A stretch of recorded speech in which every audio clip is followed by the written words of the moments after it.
जय माता दी मित्रों, हमारे YouTube चैनल में आपका हार्दिक स्वागत है। आज मैं आपको बताऊंगा कि किस प्रकार से जो ये तांत्रिक लोग होते हैं, जो ये बुरी प्रवृत्ति के लोग होते हैं, बुरी सोच वाले लोग होते हैं, कैसे आपका जीवन बर्बाद करते हैं। इनकी पूरी प्रक्रिया क्या होती है, इनका पूरा प्रोसेस क्या होता है, आज मैं वो आपको बताता हूँ कि किस प्रकार से ये कौन सी शक्ति को सिद्ध करते हैं और कौन सी शक्तियों को आपके ऊपर छोड़ते हैं आपका नुकसान करने के लिए। सबसे पहली चीज़ मैं आपको ये बता दूं कि ऐसे लोगों के पास में कोई भी बड़ी सिद्धि नहीं होती है, कोई भी बड़ी शक्ति नहीं होती है।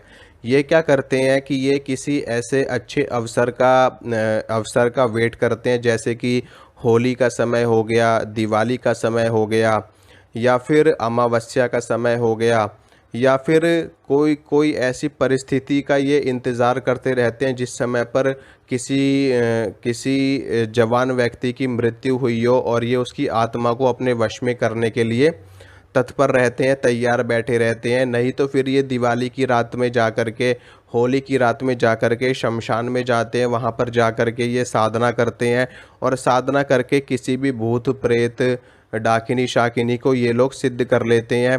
किसी जिन्न को, खबीस को, बेताल को, या इस तरह की चीज़ों को ये लोग सिद्ध करते हैं। ठीक है, क्योंकि ये सारी चीज़ें एक दिन में सिद्ध होने वाली होती हैं। ज़्यादा से ज़्यादा 11 दिन या 21 दिन में ये चीज़ें सिद्ध हो जाती हैं, अगर आप अच्छे मुहूर्त पे, अच्छे नक्षत्र में इनकी साधनाएं करोगे, रात्रि काल में करोगे, जैसे कि अमावस्या की रात्रि हो गई, या होली की रात्रि हो गई, ग्रहण का समय हो गया, दीपावली का समय हो गया। ऐसी रात्रि में एक दिन में इन सभी चीज़ों की सिद्धि प्राप्त करी जा सकती है। अगर आपके पास कोई योग्य गुरु है जिसने इनकी सिद्धि प्राप्त कर रखी हो, तो वो आपको एक दिन में इनकी सिद्धि प्राप्त करवा सकता है। तो जो ये तांत्रिक लोग होते हैं, इनके पास कोई भी बड़ी सिद्धि नहीं होती, क्योंकि बड़ी सिद्धि को सिद्ध करने में, बड़ी शक्ति को साधने में काफ़ी समय लगता है, वर्षों का समय लग जाता है, महीनों का समय लग जाता है। इनके पास इतना सामर्थ्य नहीं होता और ना ही इनके पास इतना समय होता है कि ये किसी बड़ी महाशक्ति को सिद्ध कर लें। दूसरी चीज़, अगर ये किसी बड़ी महाशक्ति को सिद्ध कर लेते हैं तो इनके अंदर बुरे विचार रहेंगे ही नहीं।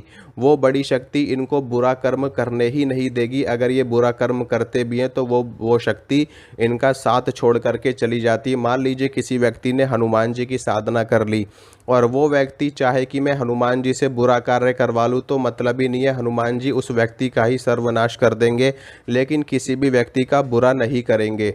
मान लीजिए किसी ने माता महाकाली की सिद्धि कर ली। माता महाकाली जो कि सर्वज्ञ है, सर्वगुण संपन्न है और माँ दुर्गा का ही एक स्वरूप है। माँ दुर्गा के 3 स्वरूप हैं, माता महाकाली, माता महालक्ष्मी, माता महासरस्वती।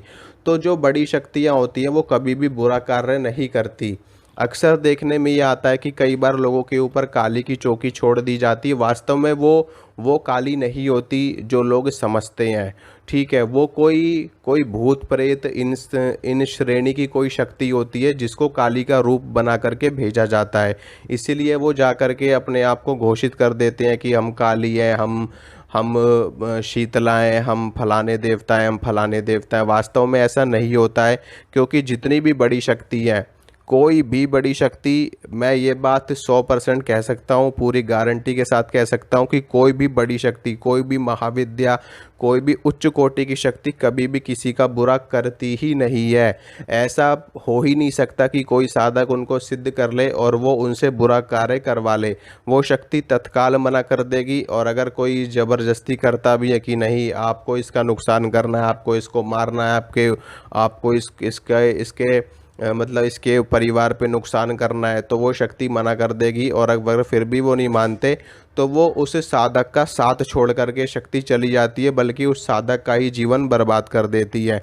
बुरा कौन करते हैं? बुरा ये सभी लोग करते हैं, भूत प्रेत, चुड़ैल, डाकिनी शाकिनी, जिन्न, खबीस, बेताल, ये सारी शक्तियाँ होती जिनको ये तांत्रिक लोग वश में करते हैं, शमशान में जा कर के इनको सिद्ध करते हैं और फिर इनको बुरा करने के लिए छोड़ते हैं किसी भी व्यक्ति के ऊपर। और इन तांत्रिकों को क्या पता कौन बुरा, जिनसे जिनसे इनकी दुश्मनी है उनके ऊपर तो ये सीधा सीधा छोड़ देते हैं। नहीं तो ज़्यादातर यही देखा गया है कि जो आपसे जलने वाले लोग हैं, आपसे चिढ़ने वाले लोग हैं, आपसे ईर्ष्या करने वाले लोग हैं, वही लोग इनके पास जा कर के आपके ऊपर तंत्र क्रिया करवाते हैं। ज़्यादातर देखने में यही आता है कि आपके रिश्तेदार हो सकते हैं, उसमें आपके जान पहचान वाले हो सकते हैं, आपके आस पड़ोस वाले हो सकते हैं या कोई भी हो सकता है जो आपसे ईर्ष्या करता हो, जो आपसे जलन करता हो, जो आपका नुकसान करना चाहता हो, या फिर जिसके ऊपर पहले से तंत्र हुआ हो और वो अपने तंत्र को निकलवा करके आपके ऊपर डलवाना चाहता हो। तो इस तरह की चीज़ें इन्हीं सब नकारात्मक शक्तियों के कारण ही की जा सकती हैं। कोई भी बड़ी शक्ति बुरा कार्य नहीं करती। तो यही थी आज की जानकारी। और इसी इसी इन्हीं शक्तियों को वश में करके जो तांत्रिक लोग होते हैं अपना कर्म छेड़ते हैं, अपना कर्म करते हैं लोगों के ऊपर। और ये किस लोगों के ऊपर कई कई सारी शक्तियां छोड़ देते हैं, क्योंकि इनके पास कमी नहीं होती भूत प्रेतों की। इनके पास हजारों की संख्या में भूत प्रेत होते हैं। ये हम जाते हैं शमशान में, शमशानों में लाखों करोड़ों भूत प्रेत वास करते हैं। कई सारे भूत प्रेतों को ये एक साथ बांध लेते हैं, कई सारे भूत प्रेतों को भोग दे करके एक साथ बुला लेते हैं, उनसे कार्य करवाते हैं, उनको तरह तरह की जगह छोड़ देते हैं, कहीं कहीं कई कई तरह के लोगों के ऊपर छोड़ देते हैं और उनसे ही बुरा कार्य ये लोग करवाते हैं। तो आशा करता हूँ मित्रों जो जानकारी मैंने आपको दी है अच्छी लगी होगी, पसंद आई होगी। तो वीडियो को लाइक कीजिए, वीडियो को शेयर कीजिए, चैनल को सब्सक्राइब कीजिए। मिलूँगा आपसे अगली वीडियो में। जय माता दी।